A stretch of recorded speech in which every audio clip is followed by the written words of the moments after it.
As in Citizen Kane, a reporter sets out to gather information on a well-known deceased public figure.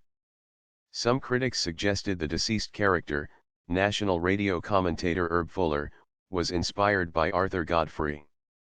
Kirkus Reviews commented, 5 decisive days in the life of radio reporter Ed Harris afford an inside spot on the airways and introduces the hustler, huckster world of the electronic pitch game.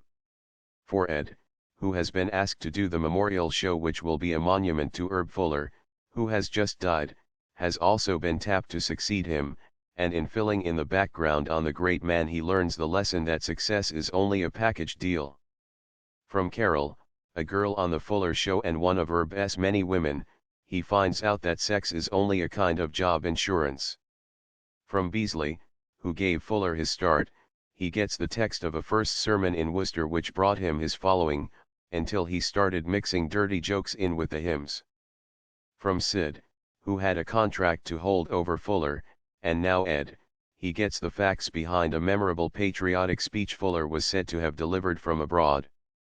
And the dissolute spectacle of the man behind the legend finally cumulates to the last truth that any network can create a character and commercialize it. A brash, brisk transmission, to the audience which like the hucksters, the pace is unimpeded and the prose is picturesque. Time's review detailed the story twists. The great man, Universal International, is a corrosive, cynical comment on TV Radio Row. It is directed with vigor and played with bounce, and though it is talky, the talk is amusingly semi-literate in the Madison Avenue manner. Whatever the merits of the argument, the pictorial demonstration is compelling. The great man pounces quickly on its subject matter and, from first image to last, never lets go. Aiming a screenful of bile at the industry in general, it releases its most acidulous contempt at a single personality, an American Idol. He picks commentator Jose Ferrer, a promising gossipist on Manhattan nightlife who is at the halfway point to corruption, with ambition gnawing away at his remaining illusions. But before Ferrer can get the job, he must be okayed by the boss of the network, Dean Jagger. Ferrer makes his pitch at a meeting of the network's top brass, throwing them a soft sell, very sincere, about how he would conduct the full-hour, coast-to-coast memorial show being planned for the dead man as a portrait in sound of the common man magnified. As the camera plays on the alert faces of the brass, each attentive but ready to cut off the speaker's head at the first false note, it is plain that Ferrer's fate is riding on the words he is improvising. He sets off with his tape recorder to find out from those who knew the great man best what he was really like. Loved by 150 million of the great unwashed who knew him on the air, the great man was loathed by those who knew him in the flesh. His wife never gave him a divorce, but let him stray at the end of a long leash. Among other places, he strayed into the boudoir of one of his singers, Julie London. Making love to him, she says, was my way of paying a premium on my job insurance. The dramatic question, now that commentator Ferrer knows what a monumental heel the great man was, will he turn the memorial show into a farce by doing a tear-jerker or into a scandal by telling the truth? What he does is an improbable surprise, but well worth seeing.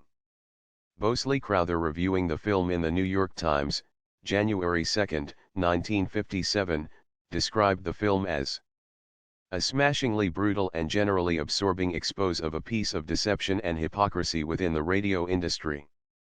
With a witheringly sharp focus camera and a hard-boiled reporter approach, cued by a personal narration that is laced with sophisticated slang, Mr. Ferrer, as a radio talker, takes out to find the story behind a phenomenally popular air artist, just killed in an accident.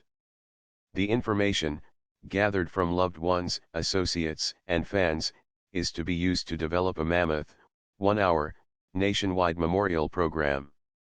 And so are initial developments, as the reporter detects that the deceased was not a saint. From the dead man's press agent, business manager, employer, and ex-girlfriend, he discovers that this nationally worshipped idol of the airwaves was strictly a heel.